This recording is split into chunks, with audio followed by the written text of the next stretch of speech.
And we're live. We are live, people. Everyone's a pundit. Welcome back. Thank you all for joining. Um, this is the Football Pundit. Yep, we've got some comments coming in already. This is the Football Podcast where we chat some ball, catch some vibes, have some fun, but we always chat sense or try to anyway. And we're going to get into it, man. I got a great panel with me today of pundits. And if we can start by introducing ourselves, please. Let me have the two from the D Footy Factory. If you can introduce yourselves, starting with D-Man, please. What's going on, people? It's D-Man here, one half of the DD Footy Factory. We have a show on Top of FM on a Saturday, 10 till 12. I'm a Newcastle fan for my sins, but thanks for having me, man. Always a pleasure to have. And a big Pep fan.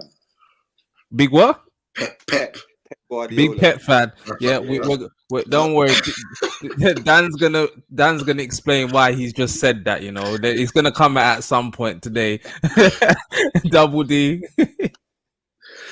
Double D. My co-presenter right there, D-Man, D&D Football Factory. As he said, Saturday mornings, 10 a.m. to midday. Podcast, D&D Football Factory podcast coming back real soon. Yeah, man, we're about. Yeah, shout out to everybody in the comments. Dash, Jazzy T, Dan United TV, Gazimbo. Shout out to all of you. Thanks for dropping in. Introduce yourself, please, Wes. Yeah, Big Wesley here, Gooner. Happy guy today. Yeah, very happy guy today. Wesley's gas and our resident pundit, please. Yes, what's happening, people? It's Patrick Tyrant, aka Young Swaggy Daniels. When you see the T, you see the P. When you see the P, you know it represents T. Let's go. Let's go. Yeah, man. So I've got some eye problems. I don't know what's going on with my eyes. I'm not crying because of Man United. I promise. But you're Harry Maguire, bro. The pain, gentlemen, the pain, man. But we're gonna get into it today. As I said, thank you all for joining. Really appreciate you lot taking the time out today. We're gonna have a good one as always, and we're just gonna review some, if not all, of the Premier League games this weekend. So we start with the results. Leicester beat Liverpool 3-1. Them 12:30 kickoffs on a Saturday are always a peak. So we're gonna discuss that one, of course. Palace beaten at home 3-0 by Burnley, and then Man City went and beat Spurs 3-0 at home quite comfortably.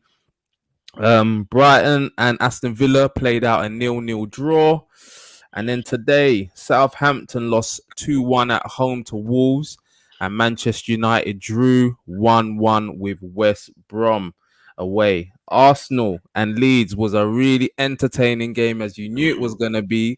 Arsenal ran out 4-2 winners, and then Everton, the pretenders that Man United couldn't beat last week, have just gone and lost 2-0 at home to Fulham.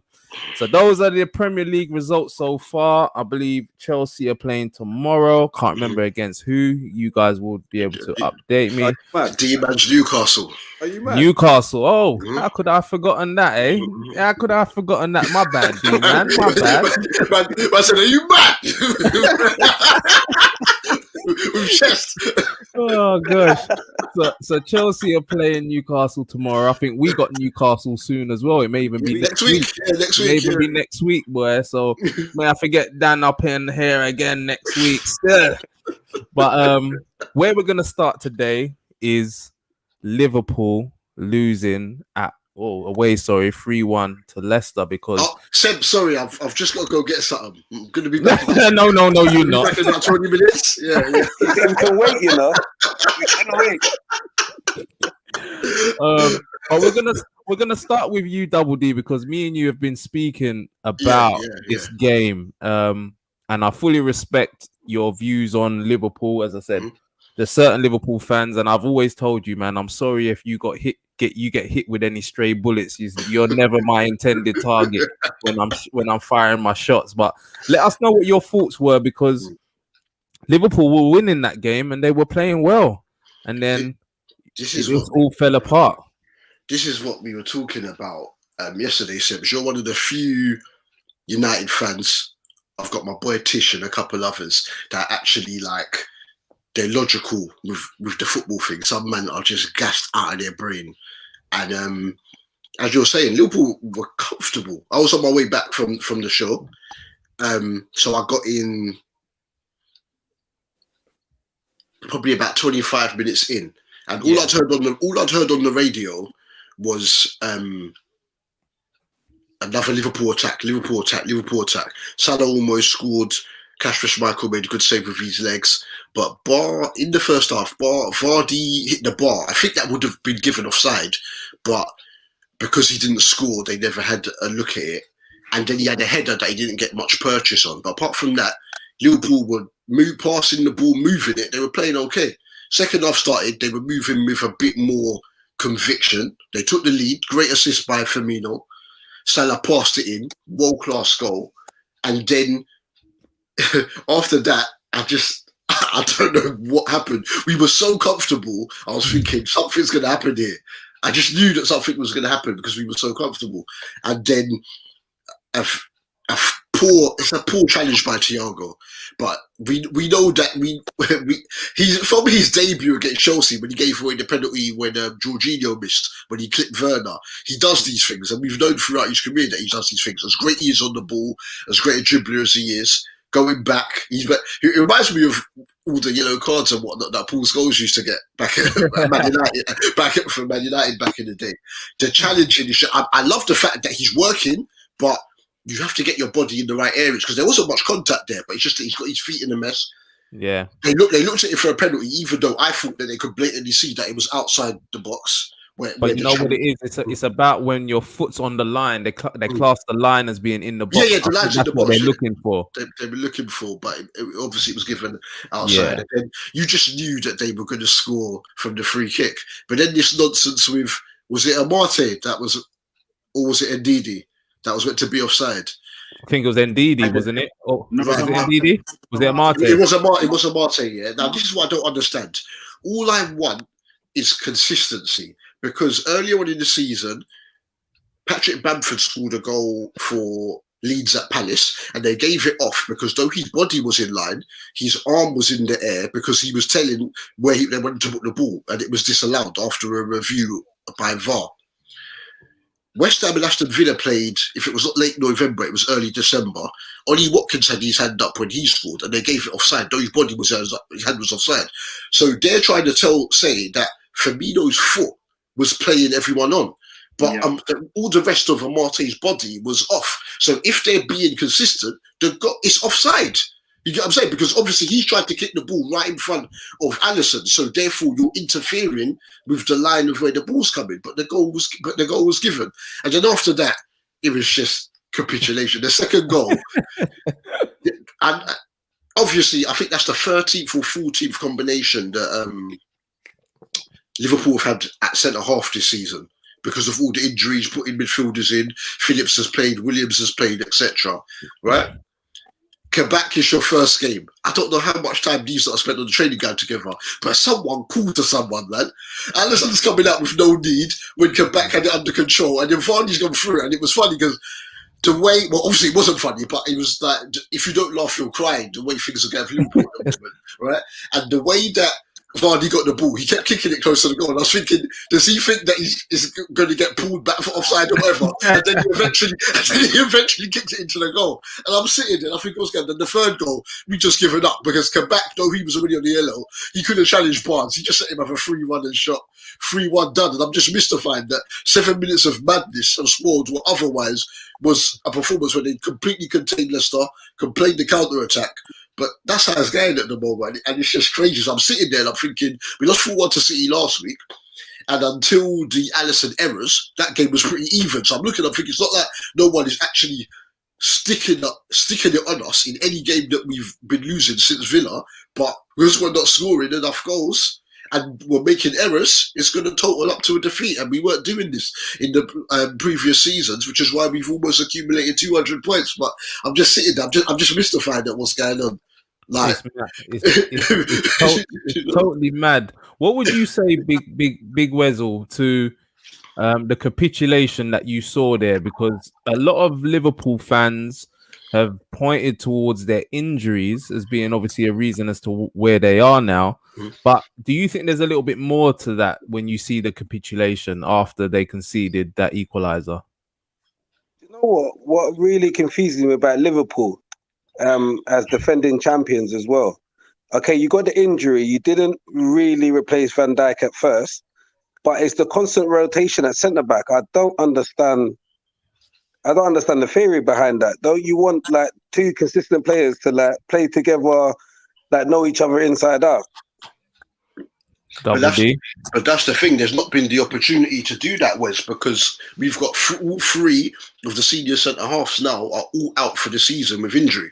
First Van Dijk went, then Gomez went, and then now Matip's out. They put Fabinho back there. Fabinho's got injured as well. You get what I'm saying? So whatever happens, and then obviously the board being frugal as usual, because when Liverpool have smashed out big since FSG has been there, it's mainly because of selling players. In this COVID environment, no one, like Wolves wanted Origi, and then they've pulled out and they've really got William Jose. So the other people that could be sold, they're out on loan. Injuries to Keita as well. Ox is never fit. And it's one of them ones, all the front three have missed 1 or 2 games, whether it's been COVID or whatever. But luckily, none of them have been out for a sustained period. Otherwise, then, even though we're not scoring many goals now with them on the pitch, it will all be a disaster. So it's one of them ones where it's easy to say, shouldn't this be done, that be done. But every time it's happened, someone's been out with an injury at the end of the day. So if you take the energy from the midfield in Fabinho and Henderson and put them at centre-half, there's no tempo in the midfield, no tempo to the play. So in transition, it's easy for teams to defend against.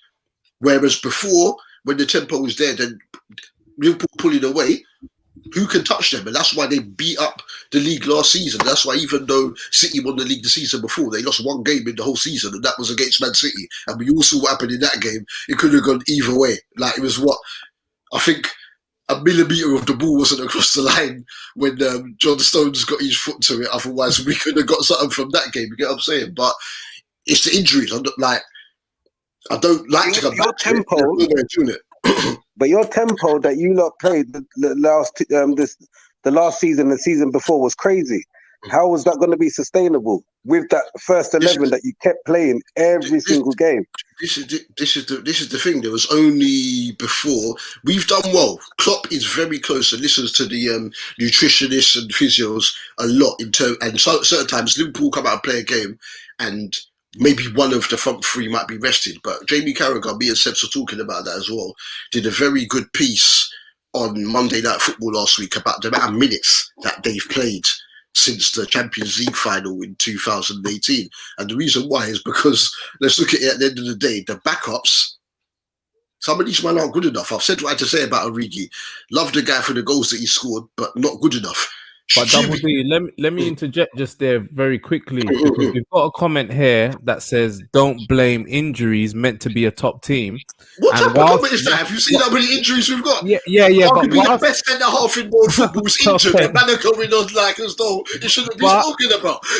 but what I wanted to ask D man is, from my perspective, is I totally appreciate the injuries that they've had has been horrendous, but when you would look at a team like City, I do think City would be able to cope better with this situation. And for me, it's not about the injuries. It's more about the squad. What would you say to that, D man? Let D man have his say. I'll be quiet. You made a good point. It's about squad rotation. Yeah. Now you want to blame injuries, which they've had some bad injuries. Let's be honest. Yeah. But some of it is self-inflicted. And we go back to the Champions League when you already qualified and you play Jota in that dead rubber game. He gets injured. But because of the injuries, who else would have played instead of Jota? Anybody, have you seen the bench? Have you seen the bench? You'd already qualified. It didn't matter. The thing is, Origi played, Patrick. That's the point I'm making. At the same time, the injuries, like you said, like Big Edo said, the way that Klopp plays at the intensity he plays for 3 straight years with no injuries, it was bound to happen. Yeah. The luck. Strengthen, There were injuries to you, but let me shut up. Not Anyway. major injuries, bro. Not major injuries. Like City had major injuries last season. They had major injuries when they won the title when De Bruyne was out for half the season. Mm-hmm. So they learn to adapt, and that's what Klopp needs to do. Learn to adapt, or like strengthen your squad. Yeah, everyone goes through injuries. Don't get me wrong. In Liverpool's centre back period, I'll give you that one. The centre back period is a huge loss, especially Van Dijk. Yeah, but you're not scoring goals, bro. You're not scoring goals. So, and your front three have been fit pretty much all season. So that's not all the problem that you are facing. And the fact that Klopp doesn't have a plan B. Yeah, he doesn't have a plan B. And when things go wrong, he doesn't seem to be able to turn it around. Like you said, you shouldn't have lost that. You shouldn't have lost the game yesterday to Leicester because you was in control of that. The City one you would have lost anyway because minus Alisson's errors, you still would have lost 2-1 regardless, whatever. But to me, I don't think so. But also, you know, you talk about how you ran away with it last season. Were you that good or were City that bad? And was the league that bad as well? 18 points ahead of them. What type of comment is this?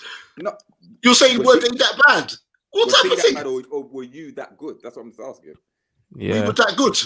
I thought that would have been completely obvious. No, because when you're both very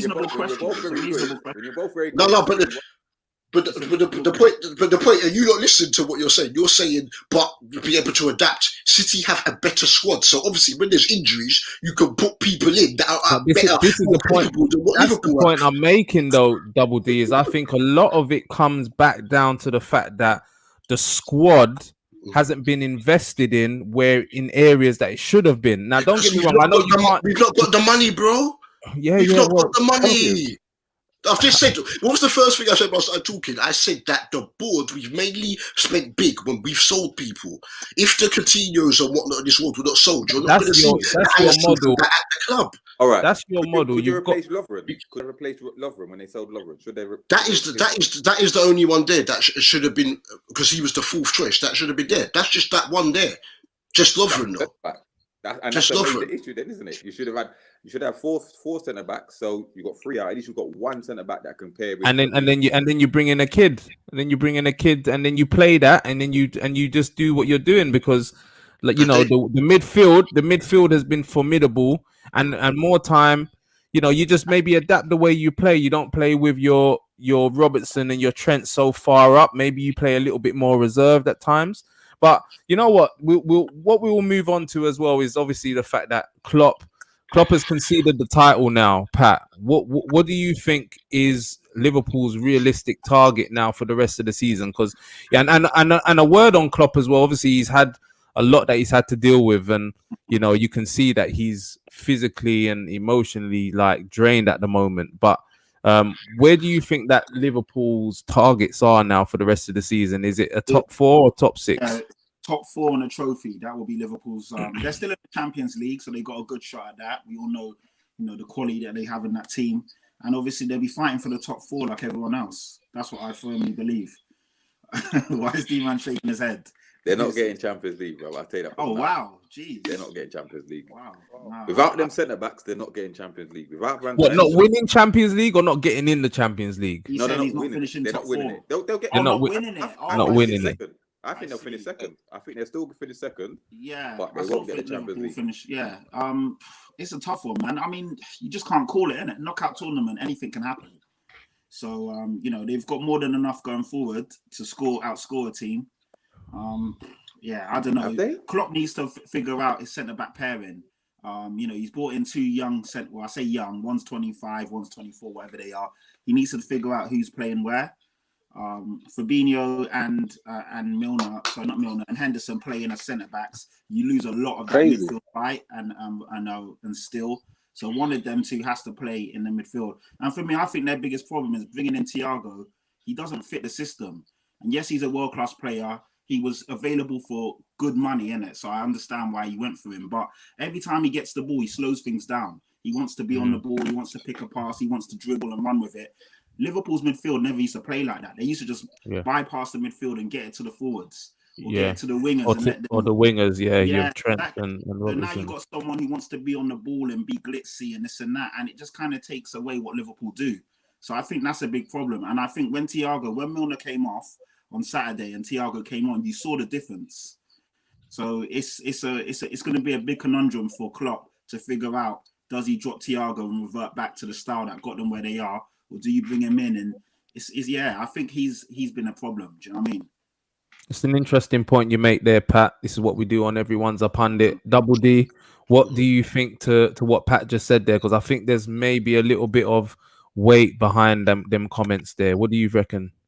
Regarding the Thiago is what I mean, and the system. Yeah. No. Don't get Thiago's not the problem because he's not played. When is he? Because he's been injured for literally now. This run here from just over a month ago has been his first spell in the team because his first start for the team he got injured because Richarlison took him out in the same game that Van Dijk got injured in.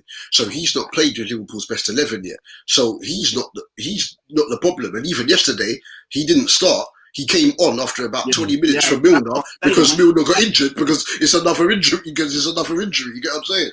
So he's not. Thiago isn't the problem. Okay. Thiago's not the problem. Alisson's the problem.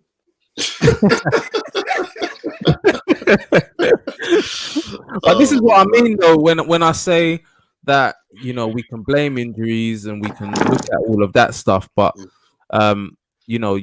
it's clear that on the field, Liverpool aren't doing the things that they were doing that made them champions. Like, you didn't see those mistakes from Alisson before, and now he's going through this. You can see that even before Klopp's mum died, in interviews, he was looking shaky. I personally think the pressure was getting to Liverpool, and it's not easy retaining your title. This is why not many teams do it very often. Do you know what I mean? So yeah, man, I think, yes, the injuries are a big part of what's happened, but it's a huge part, and I think it's one of them things there where when you've got an agenda, you have a sense, but when you've got I know.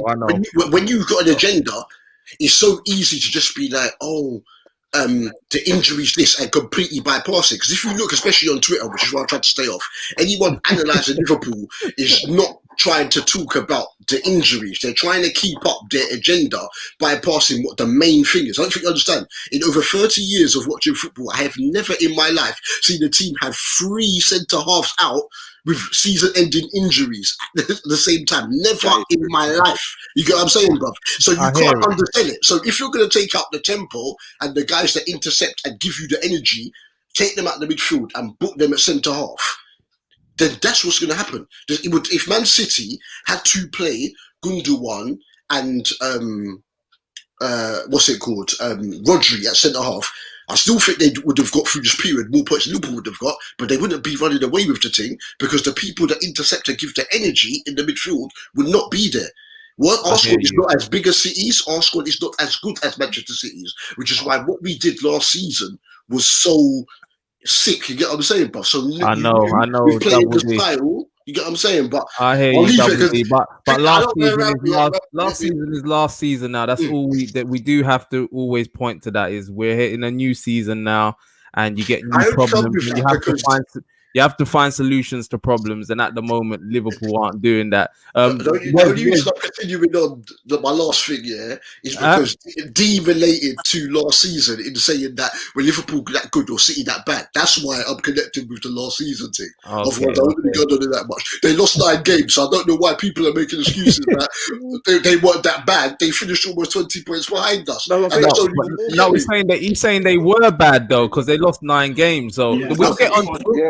No, he was asking me. Wes wanted to say something. Wes, go ahead. I was waiting for D because I just want to know because I've been saying this, like where you're defending champions, bro. Like we have to look at that as well. That you came in as the big bad Liverpool, that you were 20 points ahead when you won the league, and now look at you this year. That injuries not there, like. Have you felt the same way about your team this year? Like, do you get what I'm saying? Is that excitement been there thinking, we're going to get 4 or 5 goals? Of course not, because I'm looking at the starting lineups and I'm the biggest pessimist. But it's the same starting lineup that you had last year. How? You understand with the Manes, the Firminos. You're talking about up front. The defense is most important. Yeah, what? the defense. We couldn't do nothing about this. We conceded the least amount of goals in the league last season. So if one of them are injured, you get. We'll end up talking about Liverpool for the whole podcast. We need to. No, but you're not listening to the questions and some of the stuff that's being said. I'm trying to keep quiet because everyone was quiet for me, so I'm trying to reduce talking. But we're listening to what's being said. If the same problems were going on when man them at their own, I know, Dubuldee. They'd be just anyway, let me shut up now. Dubuldee, you know what? Everyone's had the injury problems. I hear what you're saying.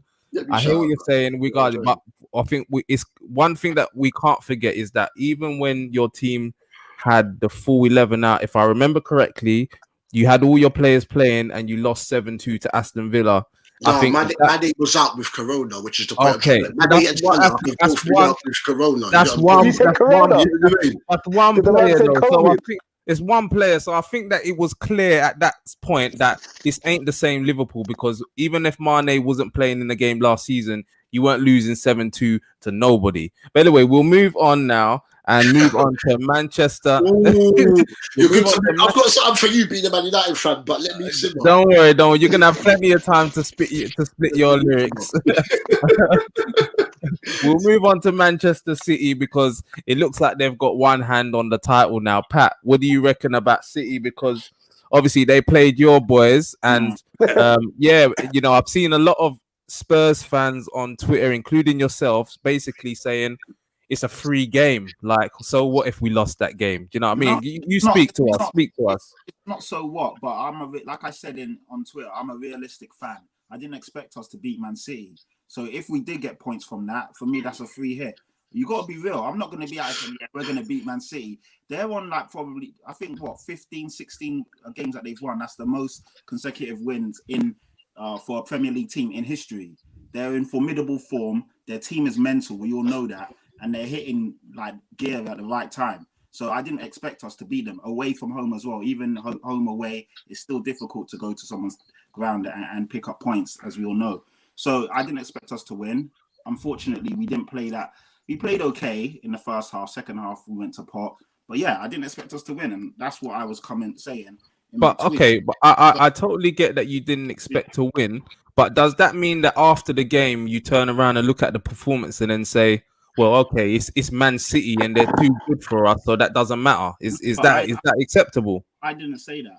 No one likes losing, especially me. But also, like I said on Twitter, I see a lot of our fan base basically going bonkers, and I said our season won't be determined on this loss today. It'll be determined on all the other games where we're meant to pick up points and we don't, or the games where we were winning and we end up drawing. Do you know what I mean? There's so many more games than just that one game. So that's my point. So yeah, of course, no one wants to lose a game, but sometimes you got to be real, innit? And just say that team. The same way when Bayern Munich bashed us at home when I was at that game, you just got to say, you know what, this team is the better team. And obviously, a team that's not as good can beat a better team, but everything has got to be on point. Do you know what I mean? You got to have the performance of your life, and we didn't have that. So, but Pat, this question here is exactly one that I had written down because when I started seeing all of the defense on Twitter from people saying, "Oh, why are people losing their minds? This is City; they're unbeatable." Da, da, da. I'm thinking to myself, "You've got a cup fight. You've got a cup final. You've got a cup final coming up." Pat. You've got a cup final. Pat, you've got a cup final coming up now. You've got a cup final coming up. So do you expect Jose to be going into the dressing room saying, "This is Man City. They've won how many games in a row? We can't beat them." But do you think Jose said that in the game? Of course he didn't. But also, no. So why are we hearing that from fans after the game? Why are we hearing that? Realistic. I don't understand. Okay, so you're throwing in the tile already for the cup final. Then you can't win it. It's a different game. It's a different game on a different day. Anything can happen. But also, are we going to go into that game thinking that we're favourites to win the cup? Of course not. Do you know what I mean? No. That's the difference. I think. Are you going to go in and compete and try to win the game? Of course, and we did that. We did that yesterday, and we weren't good enough. It happens, isn't it? It's football. I don't understand why people aren't getting it. I think it's quite common sense, to be fair. You can go into any game expecting to win, but when the game goes ahead and you see the balance of play and what's going on, you're either good enough or you're not. Do you know what I mean? And we weren't. Simple as that. This is what I mean. Yeah, I don't think, because I saw some people. Let me know what you think about this, Wesley. Is I saw some people say, um, you know, would you rather go into that game and try and lose 3-0, or go into that game negatively, doing the usual Jose stuff? I'm going to say Jose now because people are pulling me up saying, because I keep saying Jose, but Jose, yeah, and doing the usual Jose approach and lose 3-0. Can I What say would something? you rather? I think that we can't win, innit? If we would have camped and got beat, you lot would say, "Oh, that's the worst game ever. This is horrible to watch." There's no ambition. We go and try and play. We get beat. We still, you know what I mean? Either way, Jose's gonna get. Do you back. think you went and tried to play? Do you think yeah. that? I thought we tried to play. I thought we tried You had to one play. free kick. What do you mean? You had one free kick that hit the bar, and then that was it for the game. Well, no, Gareth Bale almost scored. The game was done by then. Yeah, Edison has a couple of saves in it. So. That's the game, innit? It's still going on. I think we tried to play, but I just think City right now are very strong, innit? It's going to take a lot to beat them. I don't think you lot tried to. Wes, what did you make of that game? I don't think they tried to play personally. No, I just saw that typical Jose thing. You sit there, he was hoping. It wasn't that there was you was gonna go. You wanted to give City licks. Like, listen, we're coming to score. Like you beat them earlier this year, though. We did. Yeah, but if you saw the stats for that game, Jesus Christ, It always is the way that. But but the stats for that game showed I think they won. Did they win 2-0? Yeah. 2-0. It wasn't a 2-0 game though. It wasn't a 2-0 game though. It was a Jose. Yeah, but it was a 2-0 Jose game because they did it to us. Yeah, it was. D-Man, what do you reckon about Spurs? And then we'll move on to City. I think, like I said, Jose approached it like Jose does, negatively. I think he tried to rely on a bit of magic from Son and Kane. They didn't. To me, they offered very little. They hit the bar with a Kane was unlucky with that. Gareth Bale, went in the 80-something minute when the game was done anyway. But City didn't have to come out of third gear, and I think that's what's a bit more disappointing. Considering Liverpool dropped points just before that, Spurs could have made ground on the top four, but they didn't come out with any ambition whatsoever, and I don't understand why. Like, yes, City are as good as City are at the moment, but they're not invincible. Like I said, exactly. You beat them. You beat them regularly. To be fair, Spurs beat them regularly. They're not invincible, but people also need to understand that form is a big part of what's going on. And the team, you can have the best team, and they could be going through, like, for example, Liverpool. No shade to you, but Liverpool are really one of the best teams we've seen. But at the moment, their form is patchy, so you can go there. But once they start, but the thing is, it's going to be difficult. People like Harry Kane and Son in your team, and you've got attacking talent to have literally no touches in the opposition's box. That's down to the midfield. That's down to the midfield not being good enough. That's down to the midfield not being good enough, Pat. Come on. The midfield got to find the players, right? If the midfield don't find the strikers the attacking players ain't going to get the balls themselves. Brother, your midfield never find the strikers. It's Son on Kane or there's no goals. That's what you lot do. Son to Kane, Kane to Son. So I've got a point to make on that when everyone's finished. I've got a question for Pat. Oh, true. Go ahead, bro.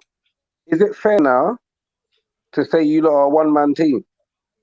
Because when that one man's not playing, even Sonaldo's not. He's not Sonaldo. He's an average guy.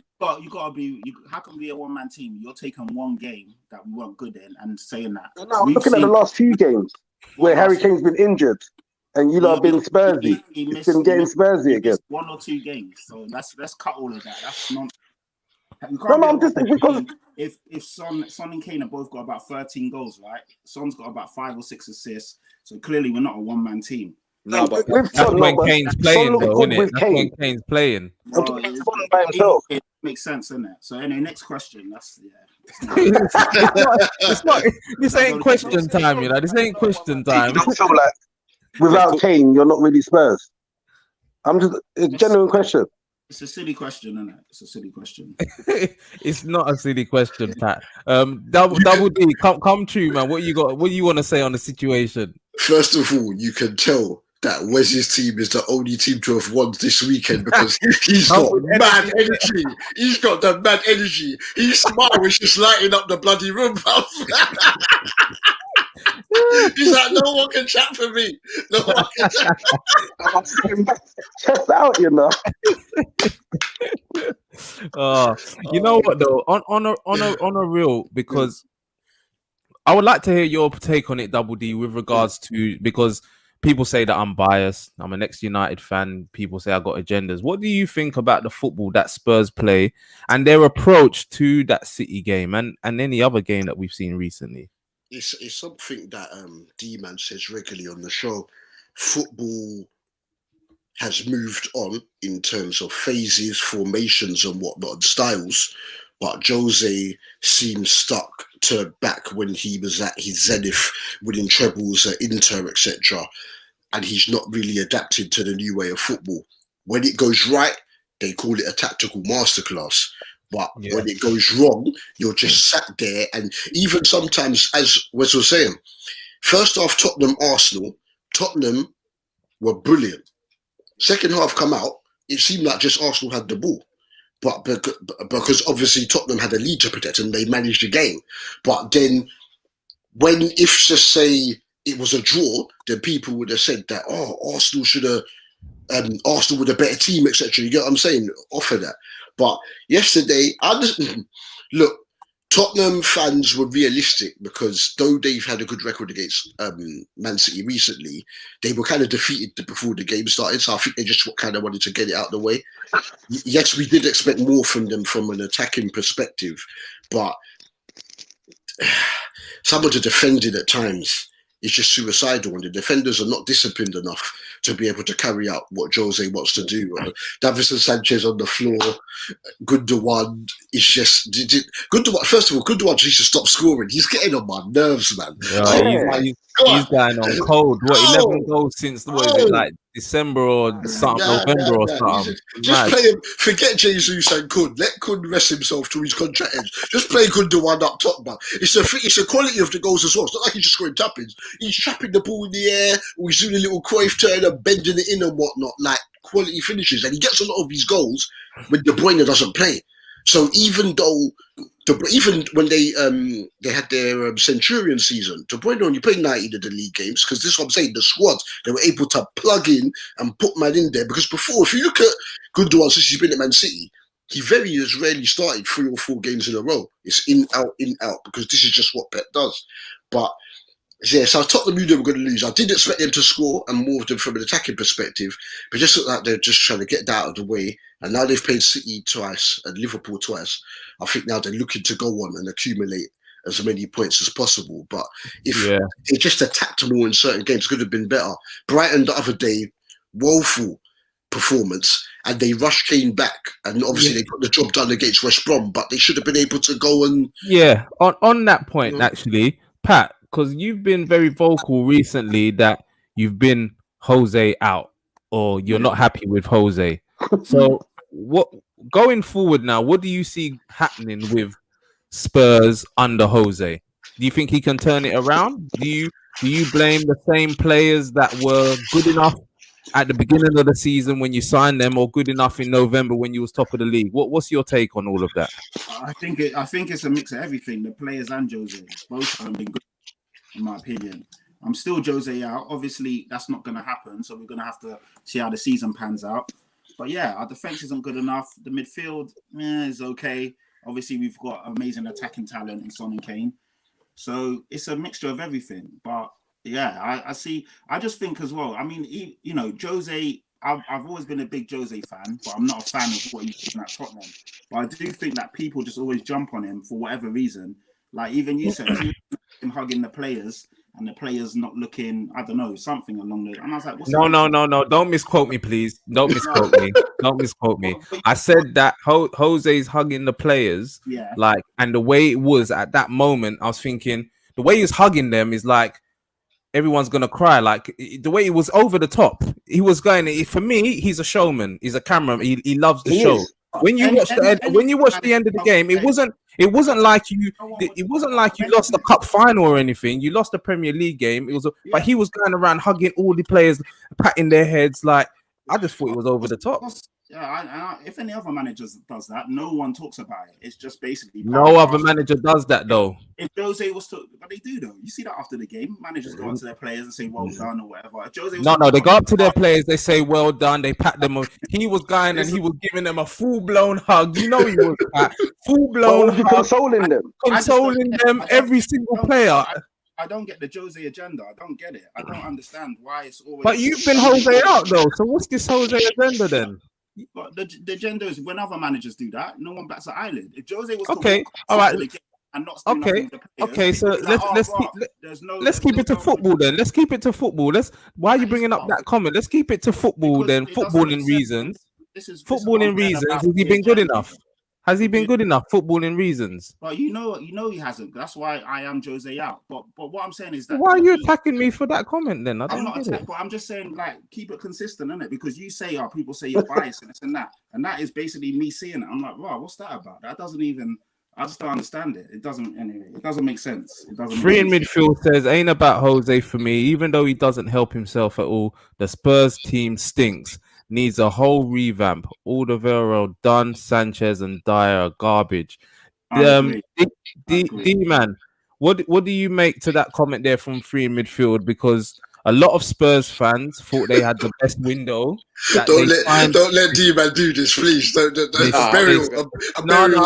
want to hear D man. I don't know D man's thoughts on it, so D man, talk to us. Brush them because to me, Spurs under Pochettino, I always said that Spurs had probably the best first 11 in the Prem, at one point. But to me, they've just gone stale. They've gone stale. A lot of their players are past their sell by date. They don't seem interested. Kane has to leave. Kane is too good for that team. I'm sorry to say, he's too good for Spurs. He has to leave to win trophies. Yeah, like I said, Jose, his tactics they're old school.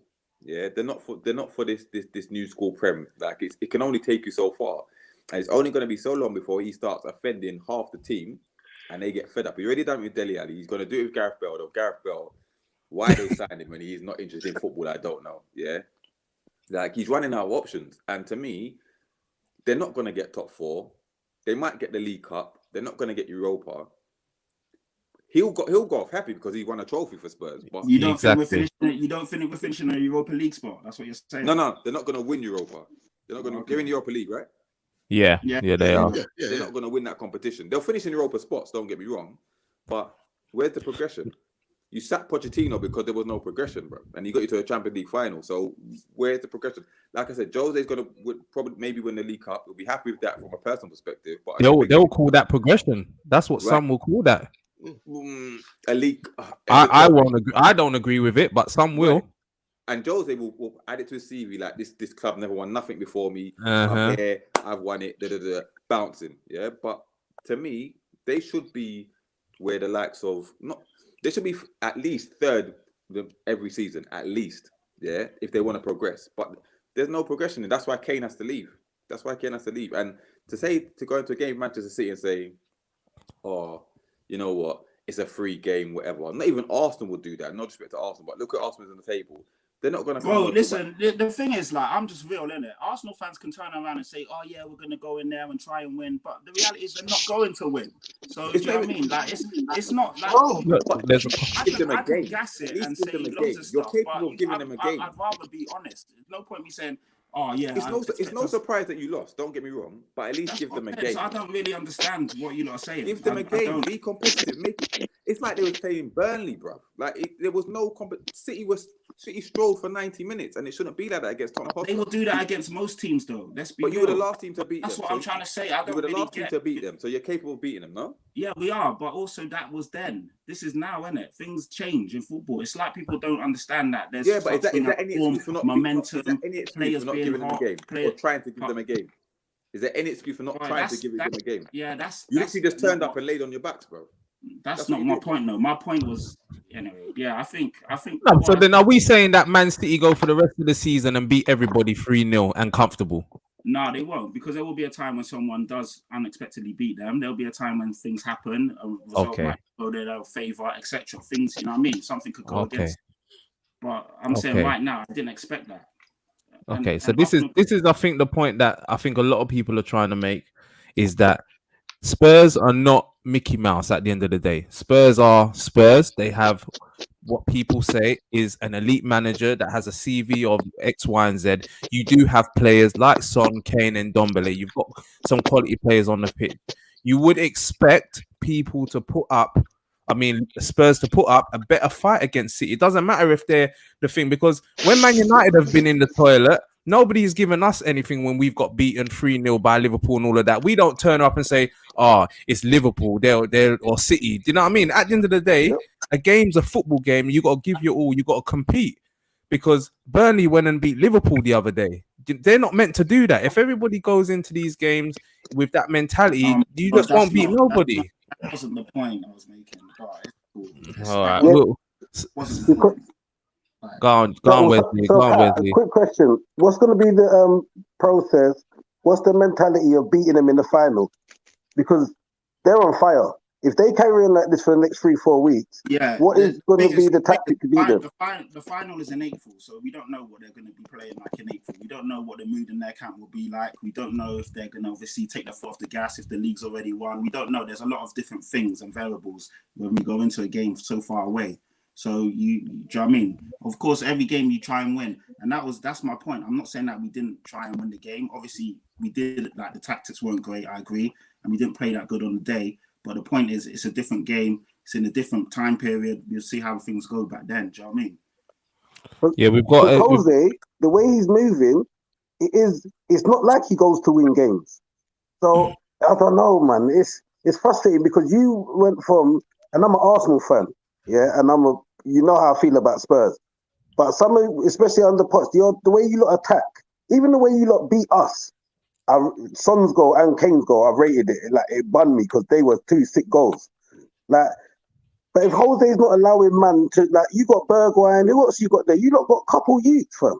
Like, the other day, why weren't Vinicius playing? He was top scorer in Portuguese league. Yeah, in the Portuguese league, he was the top scorer. But he can't even get on the pitch. You've got comment here from 12th Man Talk. Shout out 12th Man Talks. The excuse is that Jose hates football and has no interest in playing football. And also, Jose has been any guy since he left Inter. Real Madrid was a failed spell. Chelsea ×2 was good for 1 year. He did his best to destroy United. Now look at him. He has been finished for a decade. And this is a comment that I've been saying. I said before he signed at Spurs. I said those things. Double D, what do you reckon to Jose and his credentials now in the game? Do you believe he can still do it, basically? Just before I answer the question, 12th Man Talks, is that the guy who does the animation? Yeah, that's him. He's hilarious, man. The Ops thing, he's funny. He's funny, yeah. man. He's funny. Ops what's hopefully going to be coming soon, boy. he's funny, man. Yeah, no. I think he can still win trophies, definitely. But I just think this whole appointment was a marriage of convenience. Levy knows Tottenham need a trophy because they've not got one since that League Cup win was 2008. I think it was against Chelsea. Yeah, and the thing is that 2008, yeah. And Jose, people say his time at United was what's it called? Say his time at United was a failure. But as the Man United fans that are looking at it rationally, he still delivered you a League Cup and the Europa League. So if your terrible spell is still going to get trophies, then he can still do it now. It might not be at Tottenham. I think that will actually beat City in the League Cup final. But imagine that. Imagine that. I think they're going to beat them, and that's what.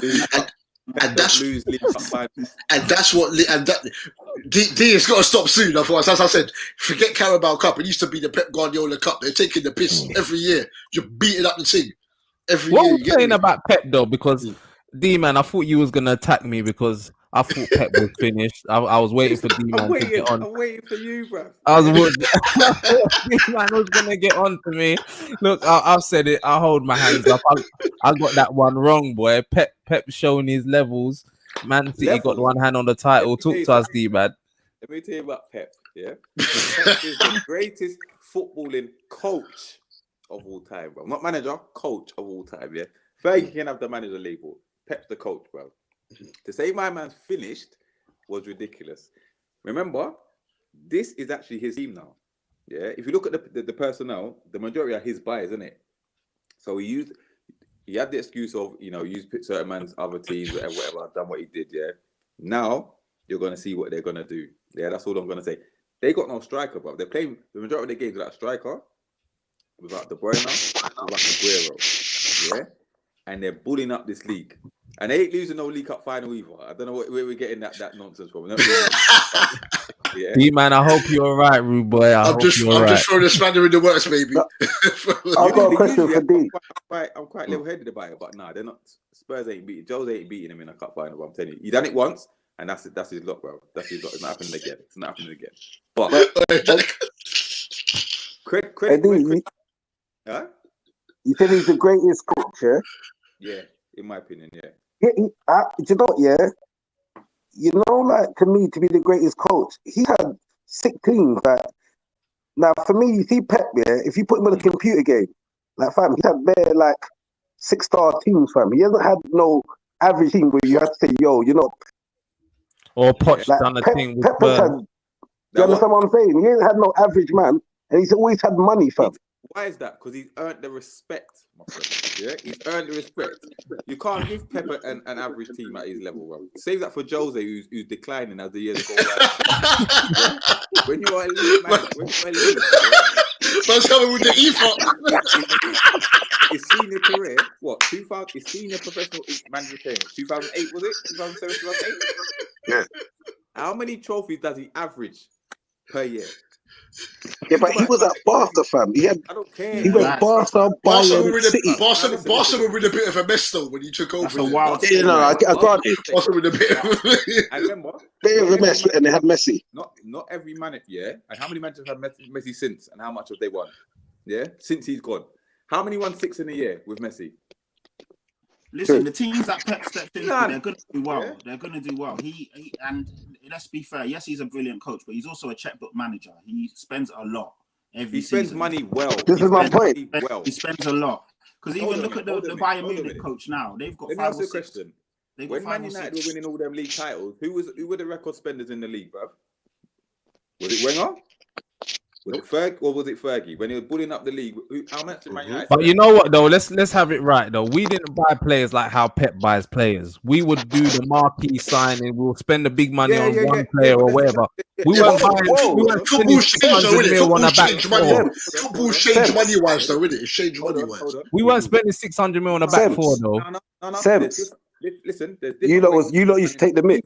Either you spend like a decent amount on players, yeah, or you spend world record signings on marquee players. Yeah, it don't matter. You're spending money. Yeah, the man has spent well. Don't get me wrong. He spent a lot of money and it's helped him, but he spent it well. Plenty of managers spent bare money. Jose at Man United, and that ain't done what he's done. Yeah. So I'm not disputing that the man not spend a lot of money. Yeah. But what's their record signing? How much is that? 60 odd mil or something, innit? At City. Diaz, they just broke it with Diaz. Arsenal's record signing? 72 million. Yeah, what are they doing? Yeah, what's United's record signing? All of that, bro.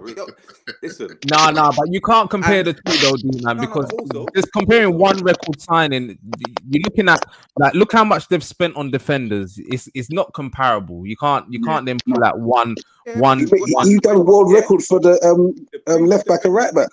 The previous defenders that they had, were they not aging? Kolarov, Otamendi, Company, were they not aging? So of course you've got to replace them, innit? And also, I hear that. But also, when you're a team that's got a lot of money, when you go to buy players, don't they bump up the premium? Mm-hmm. Yeah, we know about that, boy. They've always bought quality, and like Laporte, Diaz, these guys were considered like some of the best centers available. He buys well. He buys well. He does. Yeah, he buys well. But you can't also tell me that he doesn't improve players. He's improved Aguero. He improves De Bruyne. He improves Sterling. He improves. Foden's always been a G when he's come through. Whatever. Yeah. Look at John Stones now. Yeah. Look at the players that he actually improves. He makes great players world class. Yeah. And he improves players across the board. So you can't say that he doesn't coach. He's not a great coach. And tactically, Tactically, name a manager that's Look, tactically. You see that comment there from Big Rich? That's a big comment there, Ruben. No pun intended. Yeah. No pun intended. It's a big comment there. Look at what he said. You get me? Because it's not always a money thing. Chelsea started spending when Ranieri was there. He couldn't bring the title. Let's not forget Chelsea have won more titles recently than Man City, right? So let's have it right. Over the last 10 years, I'm sure Chelsea have won more. Since Pep's come. No, not since Pep come. Not since Pep come. Not since Pep come. Since Pep come, they just won the one in 60 under Conte. I'm talking about Pep. Yeah, not Man City. Pep. Yeah, the man bullies leagues wherever he goes, bro. How many managers have done a domestic sweep in England? Fergie. But could there be an argument though, D-Man? Could there be an argument that in Spain, Let me see Pep do that. He had the best team with Messi and all of them man there, the Pedros, not even Pedro, sorry, the Iniestas, the Xavis, the Busquets. He had all them. And then he went to Bayern Munich and he had the best team there. I'm just saying, could there be an argument there that wherever he's gone there, he's had the best teams and the most money to spend? Could there be an argument there at all? Yeah, of course there's an argument. Most money, not in Spain, bruv. Most money to spend. Real Madrid are the richest club in the world, bruv. Look who they're spending their money. No, not the money to spend there. But he had the bet. He didn't need to spend nothing over there. He had them ballers there. Okay, so when he arrived at Barcelona, did he not get rid of the stars? Did he not get rid of Ronaldinho, Deco? He bought through. Who did he break through? Sergio Busquets. Did he not improve? Did Messi improve under Pep Guardiola? Of course he did. Frank Lampard not improve under Jose Mourinho. Of course he did. Did Drogba not improve under Mourinho? I don't understand that. Yeah, but everyone's saying I'm talking about the Messi factor, innit? Yeah. First of all, where were Barca when Pep took over? Where did they finish? Fourth. Remember, I know they were struggling when he came in. They straight fourth. They straight fourth. Qualified with the Champions League. Of the Champions League, yeah. Treble first season, my friend. Yeah. When was the treble done before? What, Man United? No, I'm talking about Barcelona. No, in Spain. Oh, Spain. No, I'm talking about Man United, bro. I just thought in it. That's what I just thought. Six titles in a year. So I'm not saying he makes. Even if he improves every team that he's got to. All right, Bayern Munich, he didn't win the Champions League. I give you that. Yeah. Manchester City, has he improved Manchester City? Has he made them more consistent? Yes. Yeah. So he's improved wherever he goes. Add to that as well, the 2010 Spain team and the 2014 German team dedicated their wins in terms of the philosophy that Pep gave them. Right. So pound for pound, the deeper you dig, the more it's going to back Pep. You get what I'm saying? Because that's not been said about any manager at club. How many times did Fergie win 100 points? Football's changed, man. Or any manager. Football's changed. Don't bring Fergie, man. Don't bring Fergie into this. But no. Let me just make it clear though. I'm not even someone that's trying to knock Pep. I'm not even trying to knock Pep. Saying it. Yeah. Record amount of points, record amount of goals, record amount of wins in a season, consecutive wins in English history. Don't question the man, bro. Please don't question him. Yeah. He's far from finished. He's far from finished, isn't it? This is Pep's. No, but you know what? One thing I will try and clarify. Paul Heyman. I'm not knocking Pep, but when I was said that I thought his drive to be successful at Manchester City had finished. That's what I thought. I thought that he was going to be leaving City soon. They had the ban, and it didn't look to me like he had the same swagger when he was in the interviews and everything like that. That's what I thought. He had to change tactically, which he's done. Yeah, he had to adapt the team tactically, which he's done.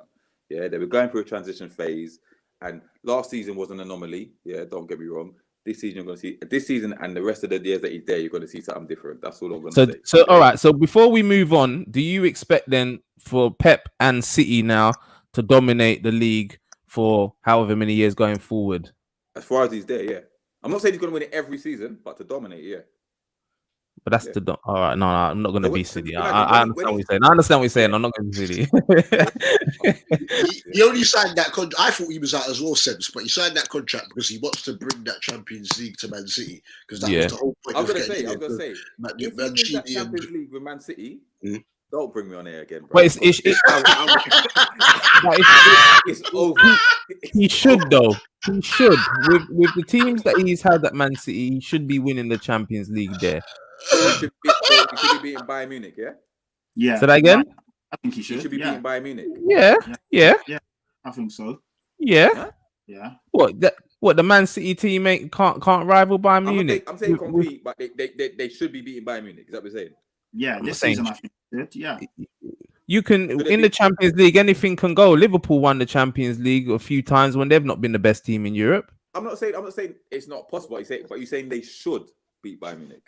I think that he has to be winning the Champions League now, man. We can't keep making excuses for him because of Bayern Munich are there. When Man United were coming up against a Barcelona team that were the best in Europe, nobody weren't giving us any slack when we lost to them in finals or saying it's Barcelona. You're in the final, you expect to beat them. We were dominating them times. We were expecting I don't know to why get you don't Champions League to beat Barcelona in the final, bro. Everyone knew was gonna get slapped both times, bro. Don't get twisted. That 2011 final, people, in fact, both finals, the Gasman was mad. I know. And I was like, oh, baby food. It was baby food. Yeah. Baby food. Well, look, so what we're saying there then is that if Bayern Munich have a final with Man City, then Man City, if they lose, then it's just Bayern Munich are the best. There's nothing to take from that game. I'm saying, are you expecting them to beat Bayern Munich? I think just put it this way. I think it's 50-50. Don't get me wrong. If they get to a final, I believe Man City will beat Bayern Munich if they get to the final. And Pep should win the Champions League at Man City because he's got the quality there. That's all I'm saying. That's all I'm saying. But he's not finished. All right. Well, anyway, let's move on now to big up Ash, man. He's another hilarious one. we can move on now to Manchester United. I don't really want to spend that much time on it, but Sempi. Never do we. Sebs.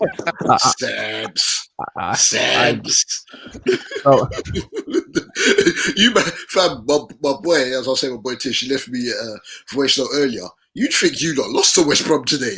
If everyone's proper down in the dumps about how poor the performance was, don't get twisted, it wasn't great, but like at least you got a point still. It could have been worse. Diagne had how many chances to put you lot away?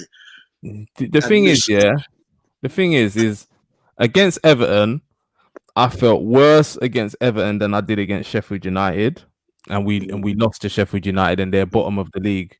And I think it's sort of the same going into this game with everything that's happening. You got to get 3 points.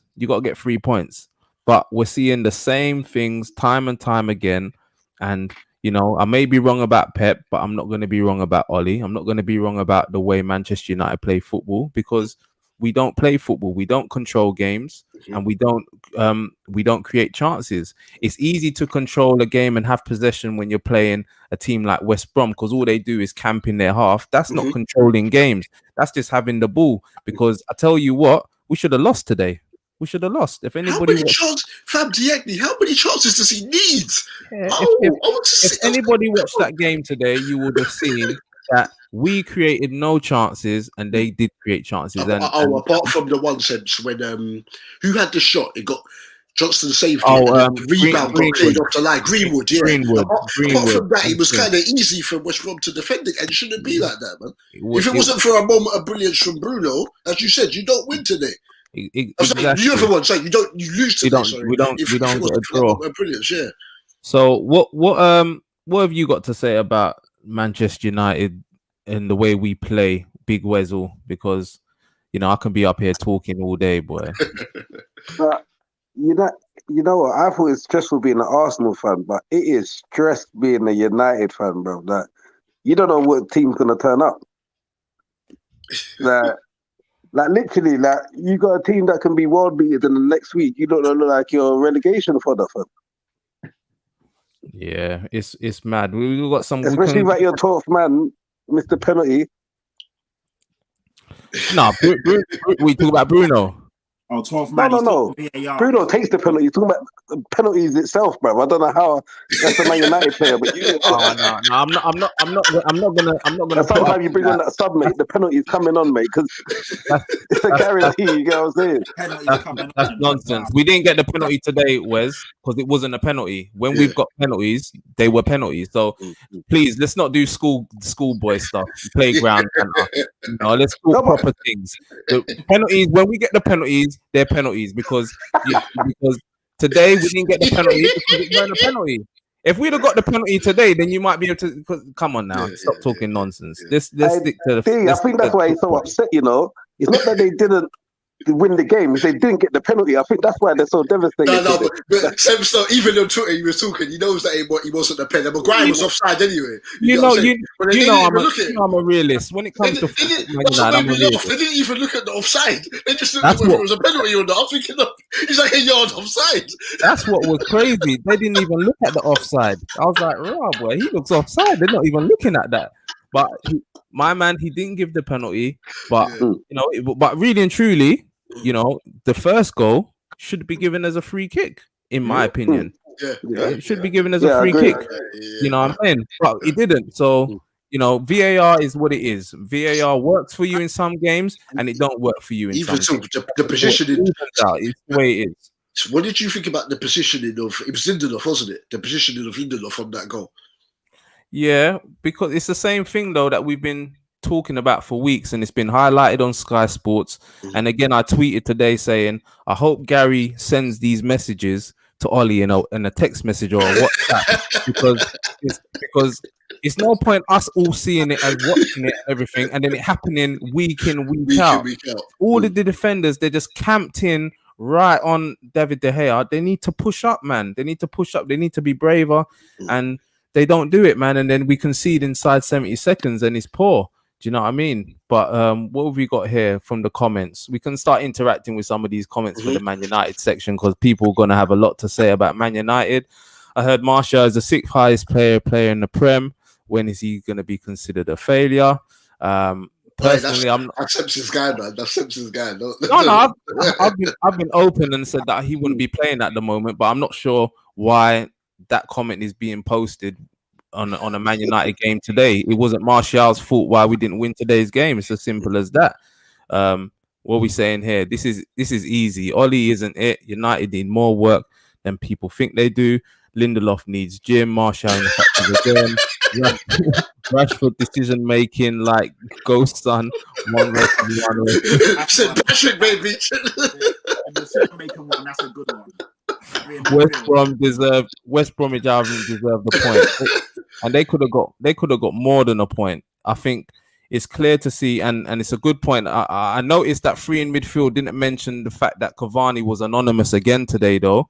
And again, I'm not. What we got here, created more, but blame Martial. Bigger picture, doing more than we did for Cavani. This is it, and I'm not even blaming Cavani, but I've said from the beginning that you can sign any great striker you want. If you don't have a system that creates chances and stuff, it don't matter who they are. Bring in Haaland, it's going to be the same thing.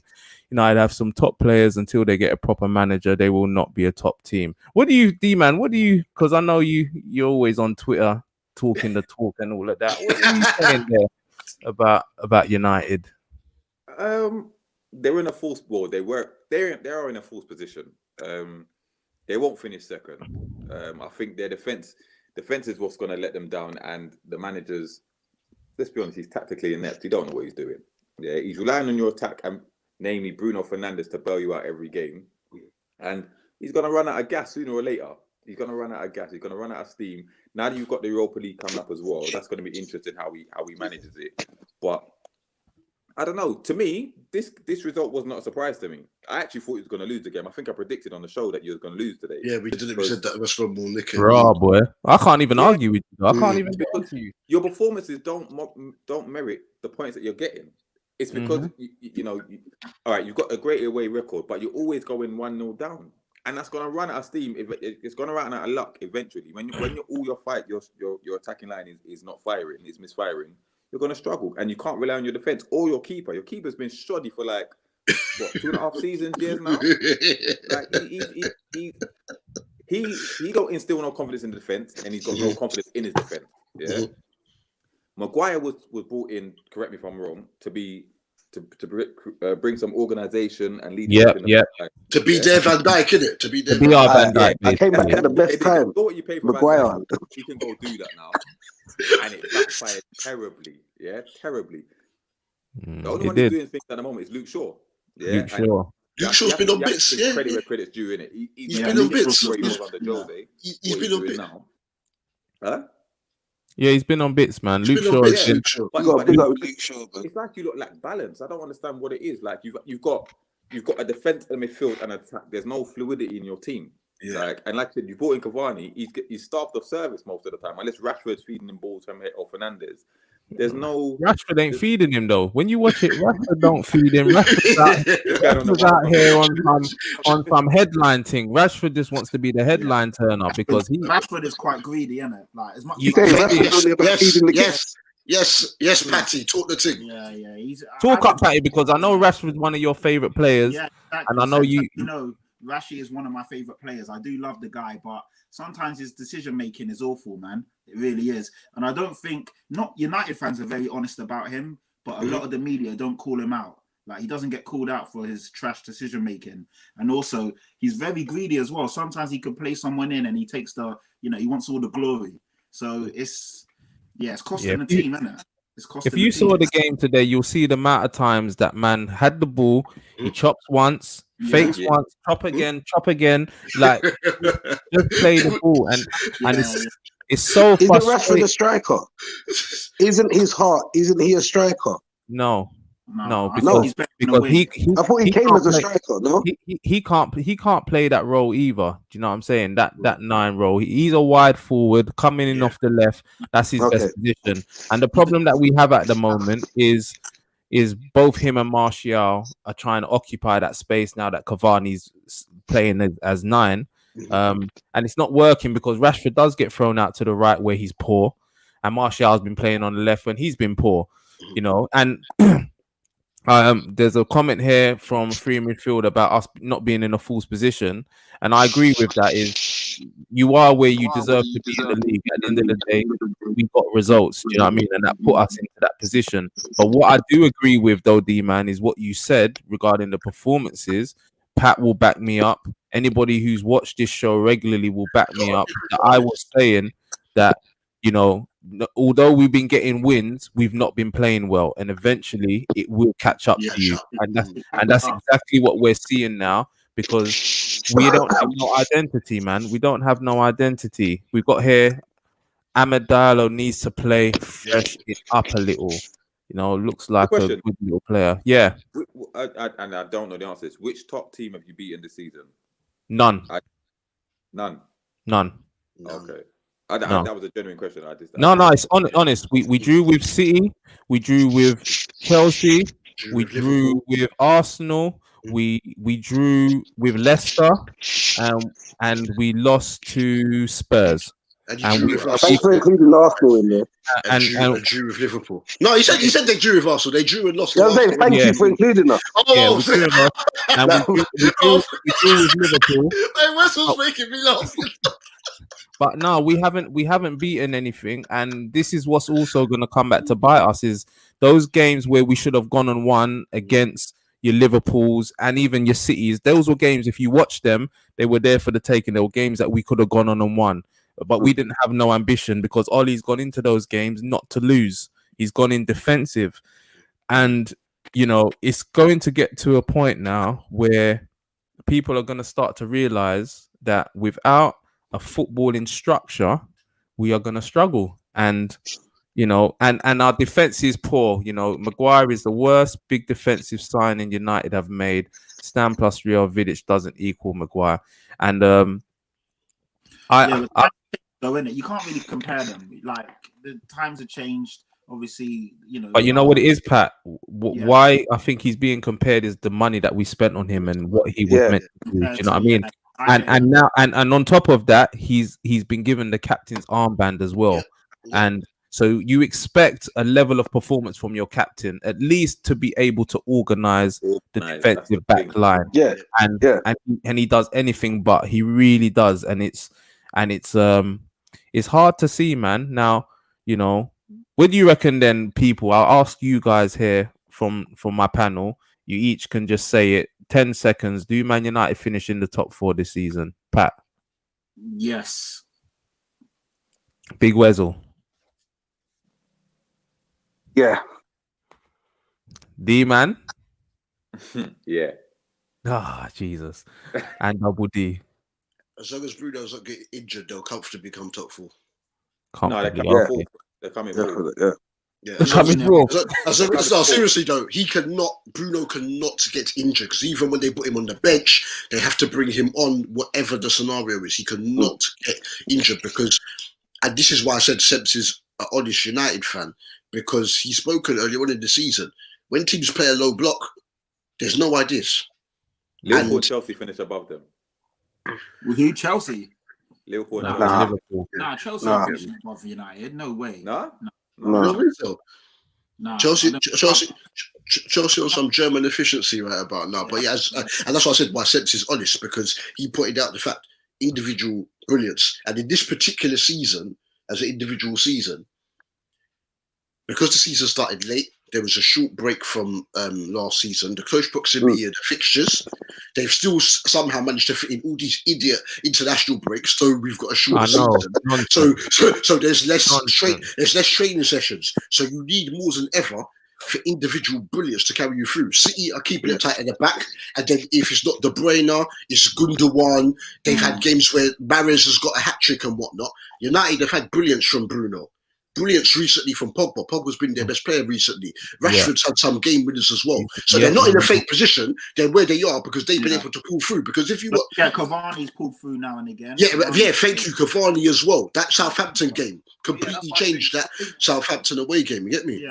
United will finish in the top 4. I've seen more than enough to say that they can sustain that, even if it is. I think Gary Neville hit the nail on the head. He said they play in patches. Like you'll see a game where United will be brilliant for like 30 minutes or 20 minutes, and then they'll be weird again. But then they turn it on. But they've got enough to finish in the top 4 from what I've seen. Do you know what I mean? Provided people in the comments, let us know. Just drop if you think you can just drop a yes or no in the chat. Do you think Manchester United will finish in the top 4 this season? We can move on from United, man. There's not really much, it's the same thing with United over and over again. There's, we're in some competitions and we've got a chance, but we're just gonna have to wait and see what happens. Pogba not being there now is a big blow. And it's funny. Do you know? I think a few weeks. He could have won you the game today because Burnley late, Fulham late. You're not winning those games without Pogba. West Ham as well. Pogba was a difference in that West Ham goal. That first. Also as well, they had to get Bruno on for him. Even Even your home games, Villa, you played some really good stuff against Villa in the first half, but they had the better chances. Mings and that's a good point. That Stabs raised. Do you not think Pogba goes in the summer? Yeah, I think he still goes. He's got to. He'll go Spain, Madrid or Barca. That Vandy can't drop no more. The problem is, and I said this to my guy, shout out Lawrence. Lawrence was like, Pogba's our best player. And I was saying the issue with Pogba, or what we're seeing at United, is certain times Pogba's on the bench to play the McFred partnership, and then other times, on other times to actually try and get Pogba in the team, he's pushed out to the right wing as a right winger or a left wing, and this is the problem. Is Ollie just thinks that it's either Pogba you either don't play or you are in them positions because McFred is a better option than putting you in there, and it's just nonsense. It's just nonsense. And for everybody as well, I'm a big Martial fan, but he's having a poor season. And at the moment, he shouldn't be starting for us. And I've said No. it, and I wouldn't have him in my starting lineup. But Ollie is playing him at times. Play Greenwood. Yeah. Greenwood's the best finisher at the club. Play Greenwood. Nah, They Greenwood- shoehorn him in as a 10 or wide forward. Play him as a striker in his natural position. The guy can leg the thing off of his left or right foot with no backlift, and he's just sitting on bench catching The thing is, in this setup, Double D, I guarantee you, we start to play Greenwood up top by himself, he will start to look like some dead baller. I guarantee you. Because at the moment, you watch Cavani and he's anonymous. Cavani at the moment, he's working hard and everything, but he's not impacting. He's not made our attack better. That's the reality of the situation, you know. But anyway, we'll move on from Manchester United, man, and speak about the mighty Gooners, who seem like they're back. Wesley's hair. Right, calm down, back. Don't talk too much. About back. Fam, my Brendan messaged me. He thought they were going to give it up at 4-0. He said, I'm getting Newcastle vibes. You should have seen my Arsenal WhatsApp group. You see when that second goal went in, bruv? Boy, I know certain people's hairline was top there, bruv. That was nice. It was real life stress, bruv. Imagine being 2 goals up at home and it's real life stress. How can it be real life stress, bro? Like 4-0, we was like, good. Yeah, like when it was the fourth one went in, we said, all right. Bro, when they scored 1, I was like, oh, geez. You stop cheering as much. You're like, just get it out. You're only 60 minutes in, you're like, yeah, clear it. Get it out of a half. There's pressure, bro. This season, listen. Pressure. So you back now, Wesley. You back now, Wesley, because you got your shirt on now. You ain't zipped up and all them thing there. You're back on the podcast. You know, we've even got Daniel Wade in the comments now. That means that Arsenal are back, because I ain't never seen him in the comments. Yeah. Oh shit! I ain't never seen Wadey in the comments, boy. And Arsenal get a 1 win against Leeds, and now I've got everybody on my stream. Who they got next week? Shout out to Wadey, brother. That's what I'm saying. Man City next week, boy. Let's find out. Wesley, what are you saying? They want to hope Gundogan's injured. They want to hope Gundogan's injured. Oh yeah, they got City. They're not even going to play Gundogan against them, bro. They're going to rest a bag of players and slap them 3-0. Allow it. Whoa! Oh wow! Ouch! Allow it. Ouch! De Bruyne's coming back. What? Listen, but remember, that's Pep's big brother, innit? So we're not gonna bend over. That's all I'm saying. We ain't going there to bend over. So Wes, was your heart in your mouth when Patrick Bamford got bundled over in the box, bro? No, I already started cussing because did you see the penalty that they didn't give us in the first half? I see why it wasn't given though, because Saka was already going down, but there was contact. Yeah, but it's modern football, bro. You should know not to touch man in the box. Either way. But it wasn't a foul as such, it was contact. Did you say that weren't a penalty? Nah, not the Saka one weren't a penalty. Man United fan just said that weren't a penalty. That weren't a penalty. Are you serious? It's the same as the Maguire one today. We didn't get it. You didn't get it. Move on, man. Stop begging pens. Stop begging pens, man. You got me? Oh, no, I was happy, but it's still. I would have been ecstatic if we would have come out of that 4-0. But with Arsenal, we're gonna concede, bro. We're gonna concede. Aubameyang back now, yeah. What are you saying about Aubameyang? Do you know how happy I was? Yeah. Because it's peak. Because last year, me and Pat was going at it. He goes, bro, Aubameyang can't chat to Kane. And I was like, Obama what? Obama who? This season started up for Obama blood clot, bro. It was mad. A man signed a new contract. I couldn't score. I was like, this can't be real. Bro, you're getting big money now. Now you can't score. I don't understand. So I was so happy for him. Because his head must be gone. Well, his hairline's going, but his head must have been gone, fam. How can you not score? How can I go from scoring 25 goals to not even getting 20 shots on target? Yeah, it's mad. It's mad, boy. What we saying though, like going forward, because some word on Leeds, because I got a mate who's a Leeds fan, and whenever you speak to any Leeds fans, they have not a bad word to say about Bielsa. Bielsa ball. I remember. And you know, They better be- Pat, what do you? Because I know you've got some thoughts on this because they lost 4-2 today. They were losing 4-0, but a lot of the talk from the pundits and a lot of people were still praising Leeds. What were your thoughts? The thing is, I do get sometimes people say I'm a bit harsh on Leeds because they've just come up. They've looked like they're going to be quite comfortable, and they do play some good football. But also at the same time, they do ship a lot of goals. Like I looked at their goal difference; it's on like -3 or -4. So considering they're meant to be such a good team, they ship a lot of goals, man. And it's just like if it wasn't Bielsa, another manager would definitely not get that same energy because they're quite naive. Do you know what I mean? Like you went to Arsenal and just thought you'd go gung ho, and you were down 3-0 at half time. That's a bit mad. Do you know what I mean? They were losing 4-0. I know 4-2 looks a bit more credible, but they still got a pasting today. So yeah, But I don't know. To be fair, look at what happened last time they played us. They moved to us. I was stressed the whole game, fam. Bag of saves. The 0-0, yeah? When Pepe got set off. A bag of shots. They hit the woodwork like 4 times. It was like, they should have won. Goddamn target, you know what I mean? But they're a mad team because they've kept a lot of clean sheets this season. But when they concede a lot of goals. You know what I'm saying? It's freeze the fours when they concede. It's quite interesting because it doesn't look like he has a plan B. So it's literally That's what I was going to say. They got one die way by of the playing. sword, didn't it? So and to be fair, it seems to be working. They're definitely going to be more than comfortable, but it is a bit naive as well for me. Watch next season. Watch next season how they're going to struggle with. You think second season syndrome? Yeah. People are going to figure them out, and they're going to struggle big time. They're going to get clapped. They'll do some work though, D, because remember this squad is predominantly bar Rafinha and a couple others. This is predominantly what they had in the championship. You get what I'm saying? This man don't rotate, you know. He don't rotate. Them man's legs are gonna go. Did you see that? Did you see that press conference? D, did you see that press conference around Christmas when they asked him what his team's gonna be, and he actually told them like what the team is. Is that wrong? You're making it easy for the opposition, but it's like man, unless you're injured or suspended, he ain't changing nothing, and that's gonna be the death of him. Watch next season; they're gonna get clapped. They're gonna get clapped by a bag of teams, bro.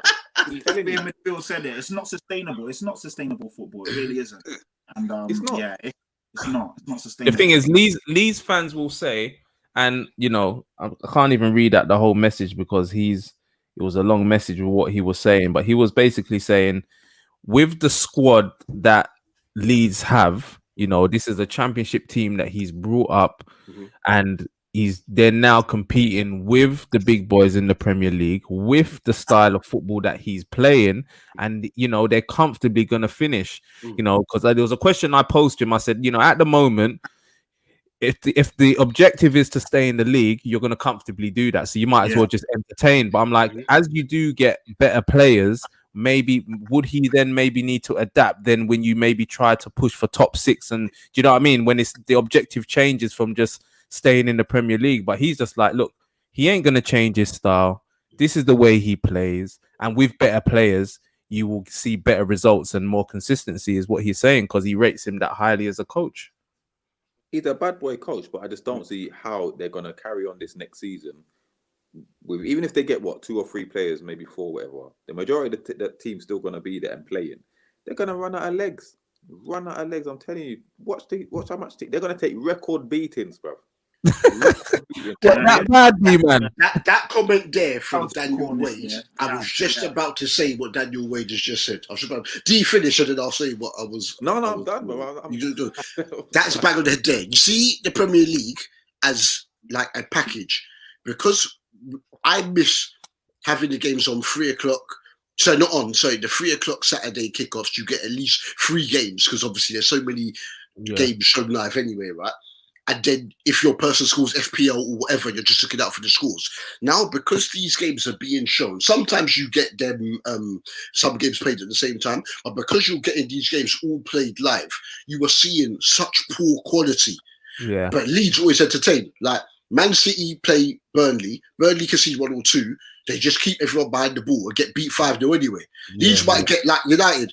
They got beat 6-2 against Man United, but they had, I think, more attempts on target as Man Their United. chances, And their just chances. They could have just come kept back. piling it Yeah, on. yeah. So as a package, they are entertaining. So I understand the Gasman and Leeds, like Newcastle fans, don't need to just come back up. They want to be entertained. When O'Leary had them, they were playing football like Arsenal, one-touch passing. They were in Champions League, capping up, and electing these teams 6-1. They just want to see good football. So I'm not going to say a bad word about Bielsa, but I agree, if they don't strengthen in the summer, but I think they will, they're going to have problems our season. But remember, Seps, when I first came on, I said, these men are going to score 70 and concede 70. 70, yeah. But they don't care. It could be the 88th minute, they could be 3-1 up. They're still trying to get that fourth goal. It's just bang. They're not trying to pass it backwards. It's always Bro, even when they're 6-0 down, they're going to try to score.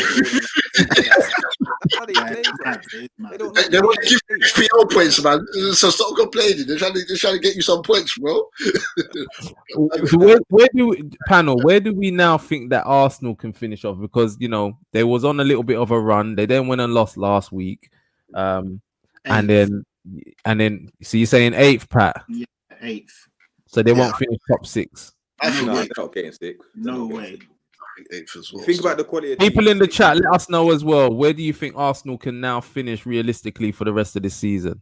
They've been on a fantastic run and they're still 9th.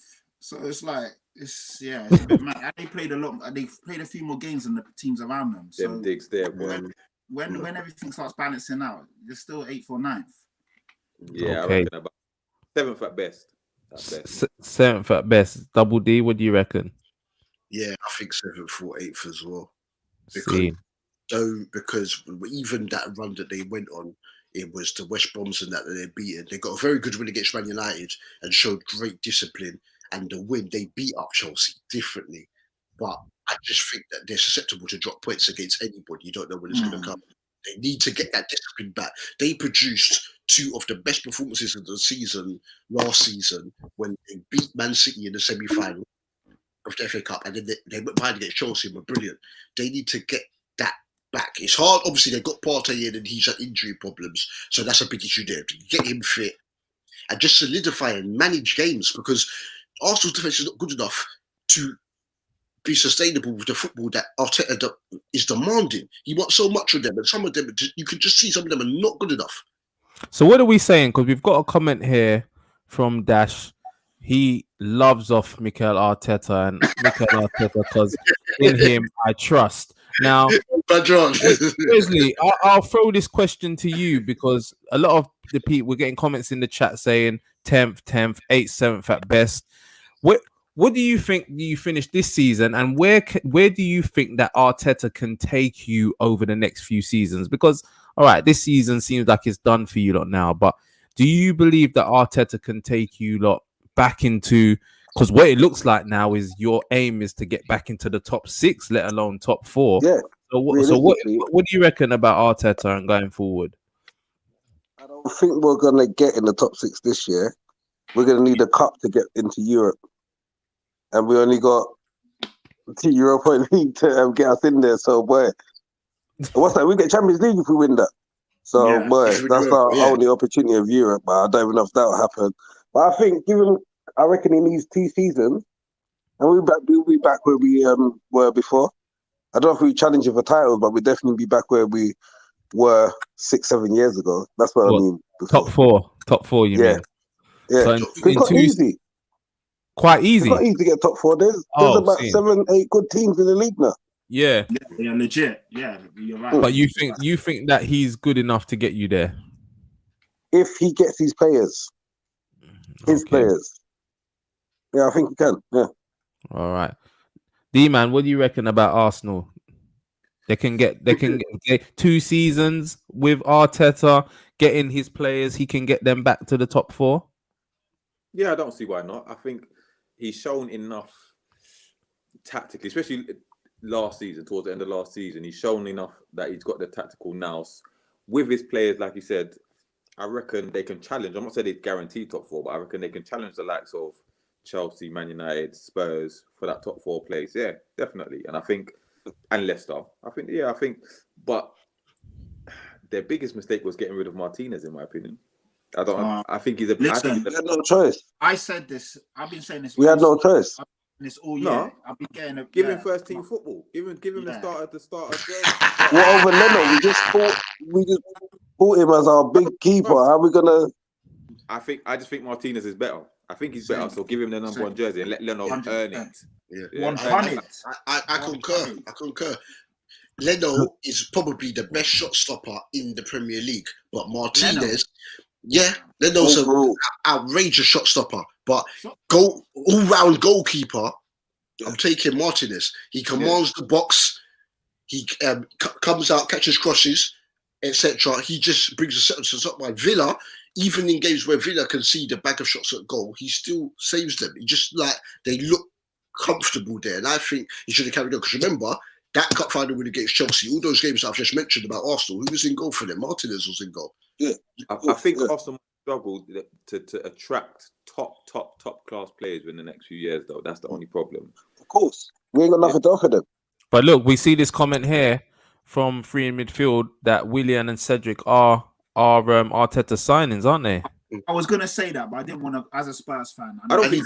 No, man, Pat, talk your truth, Pat, man. Talk your truth, man. Go on, Pat. Cedric. He's 10 times better than Doherty. Sorry, say that again. Cedric is 10 times better than Doherty. Who is? Sorry. Cedric. Oh, I don't know. What's wrong with Cedric? Willian? Oh, please. They're both meaty players. They're both average players. But what I was gonna say is that, what is it?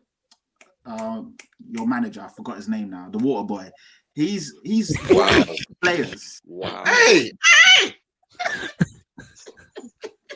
That water boy's won more than Spurs has in the last decade, but go on. Water boy has won a lot of players. Carrying that water.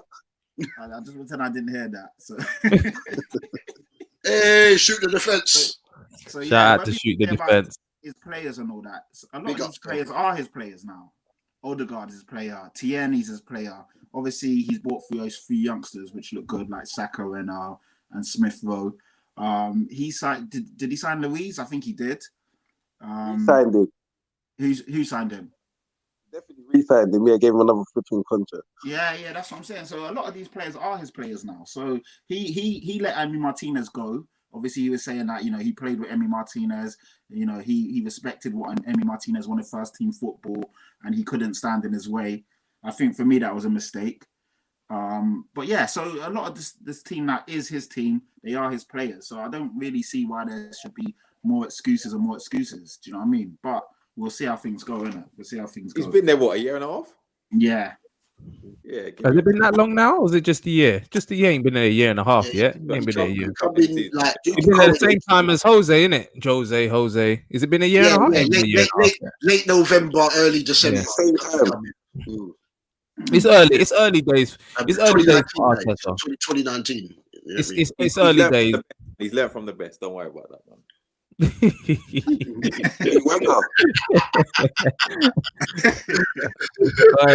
Imagine Pep ever took over at Newcastle, boy. Jesus Christ! Oh my God! Oh my God! Shit will explode, bro. Domination, bro. World domination. Newcastle get that takeover, innit? Newcastle get that takeover. So there was some other games. I don't really want to chat about the Palace and Burnley one. Palace just doing Palace things. You need to talk about the game that just finished. Go through the results. But we need to that's what we was going through. The Pretenders, the Pretenders that flipping took points off us last week, and then go and lose 2-0 at home to Fulham. Like what is this with? No Calvert Lewin, no party, bro. Yeah, no. Fulham played them off the pitch. Pitch. That's not hard. That's not hard. Yeah. That's coming from a new Fulham played. Fulham. Scott Parker and even use my man upstairs, Tony Khan. They said you will see a different team when we get some bodies in.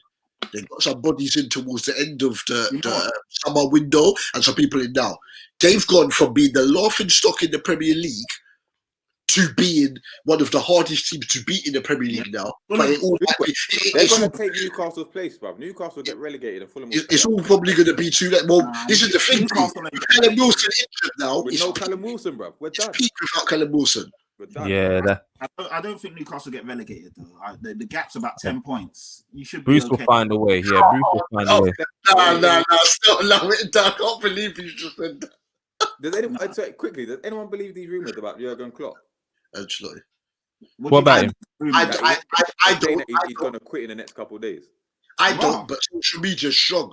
It's I gone thought viral, bro. It's gone viral. Who? What? they're saying Klopp. Yeah. They're saying he's lost the dressing room, and obviously him not being able to bury his mum's got too much. Did you see he was crying in the interview yesterday? Yeah, well, yeah, that's what I heard. But I thought that's just to do with his mum dying and the pressure and everything. It's circulating now, bro. I'm not sure. I don't know if it's true, but everyone's saying, boy. No, I don't.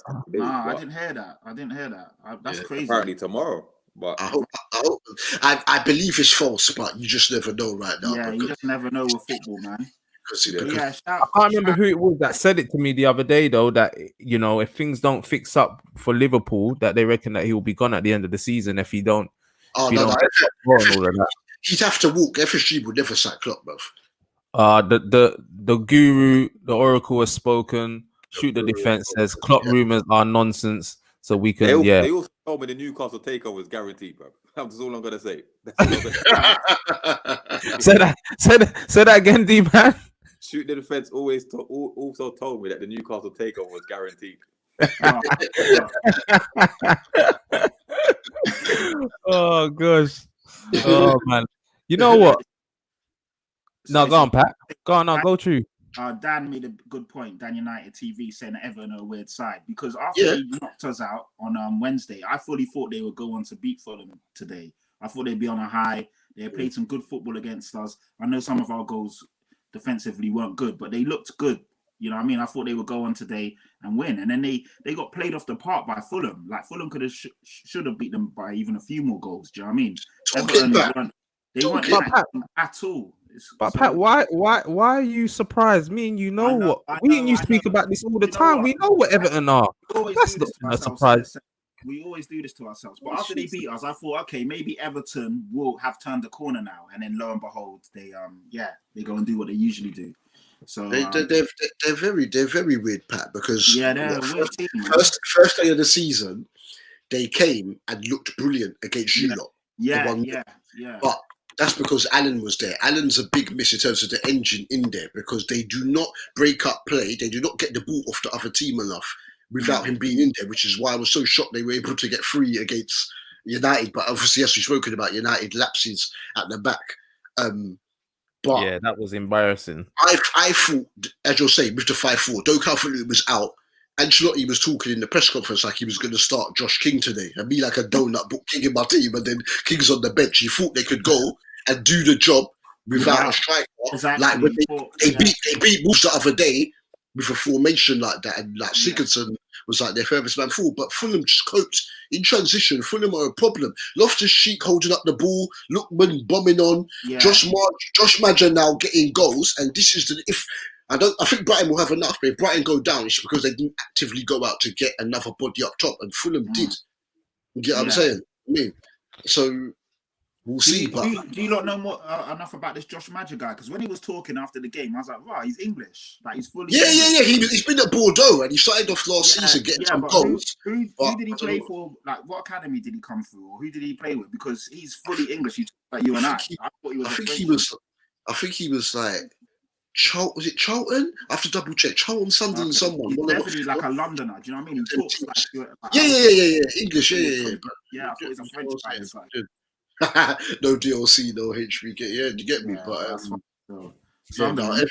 Everton. You know what? Do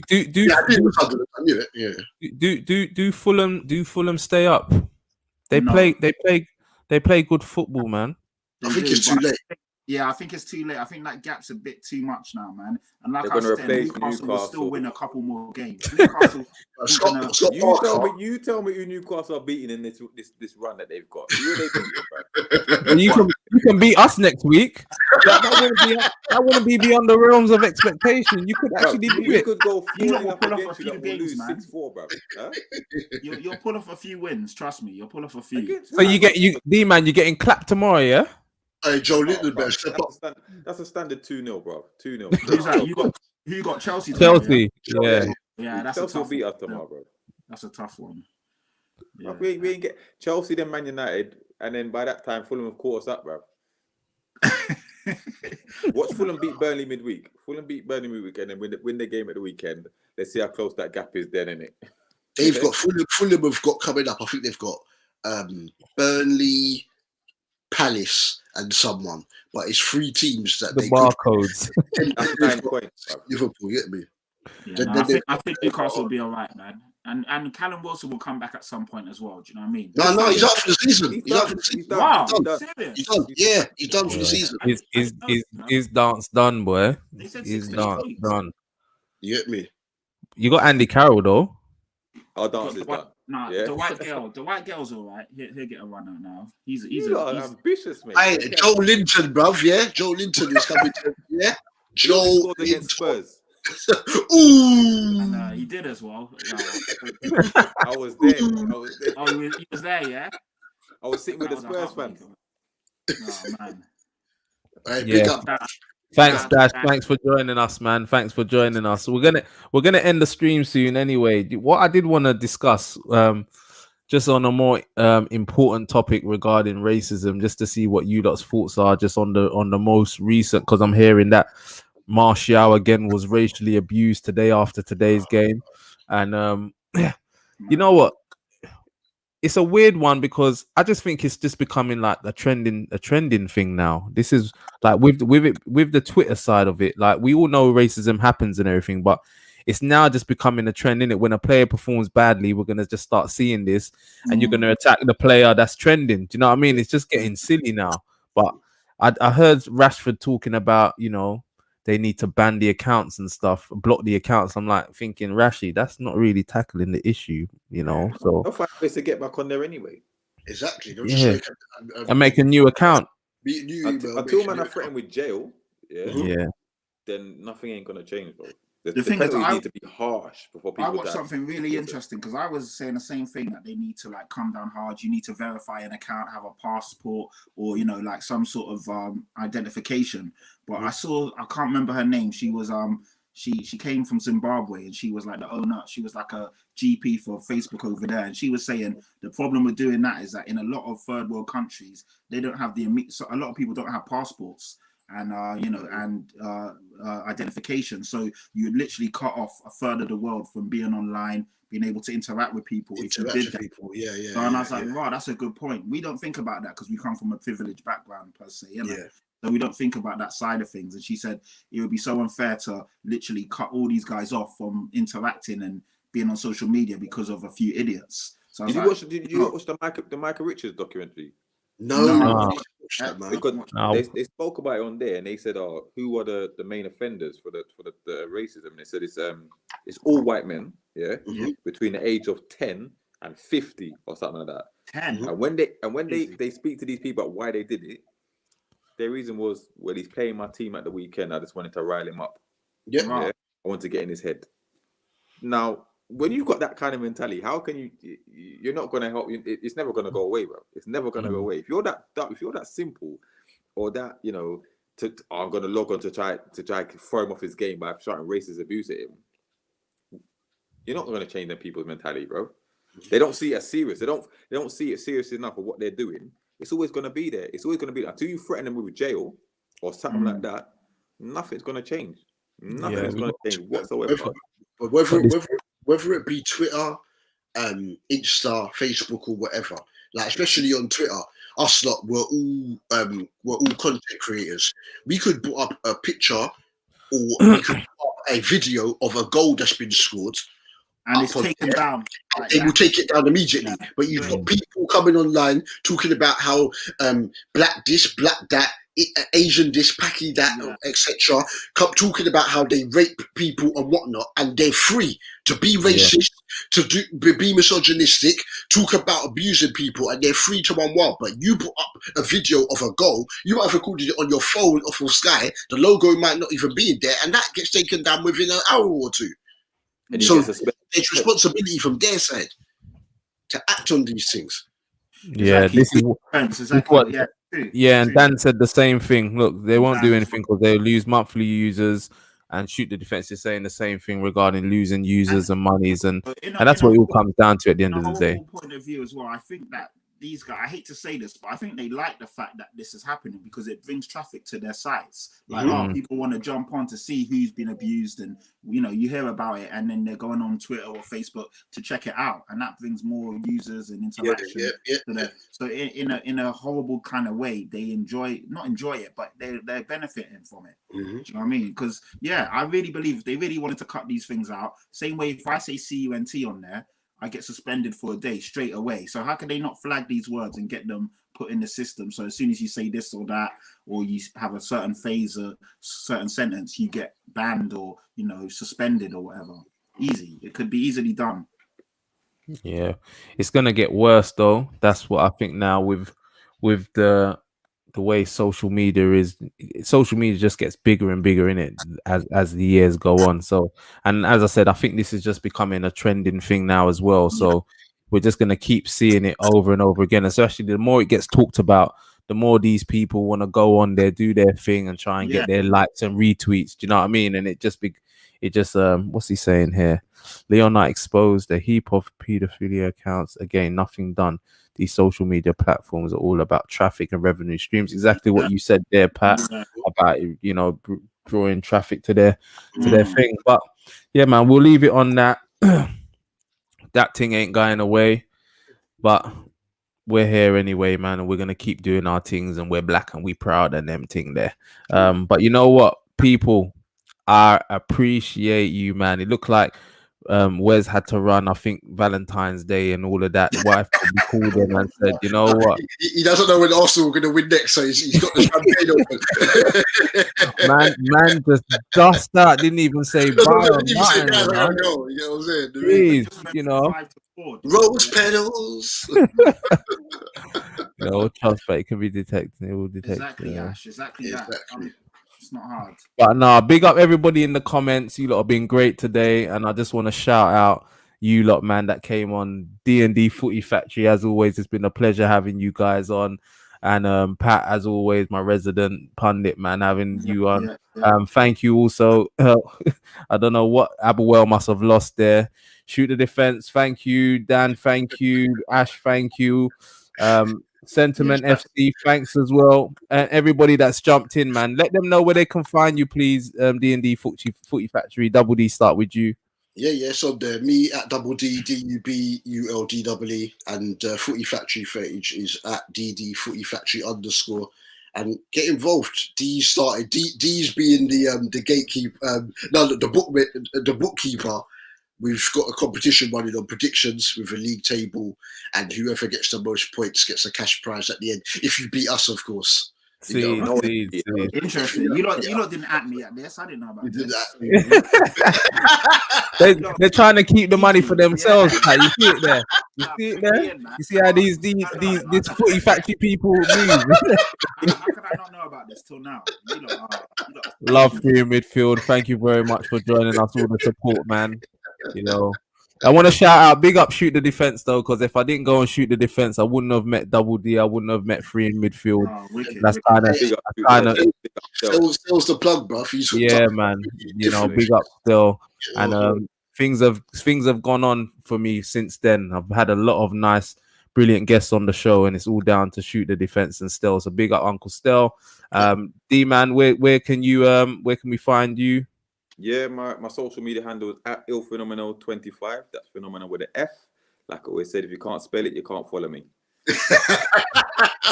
I'm straight. And let me tell you, what's so funny about that is because certain times when I want to find him on Twitter, I'm like, Jesus, if I can't find him, man always says, don't follow me if you can't spell it. I'm like, it's IL. Yeah, and then it pops up. I said, Sems, you know him, and you said, no, I said, ill phenomenal. It's like, what?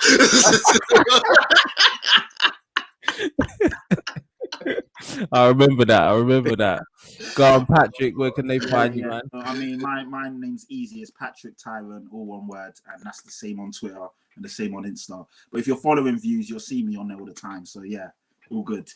Wicked. As I said, man, it's been a brilliant show. Love you guys, man. Thanks for joining us. Yeah, and This is Everyone's a Pundit, and these were my pundits. Until next week, people, we are out. Peace. Peace.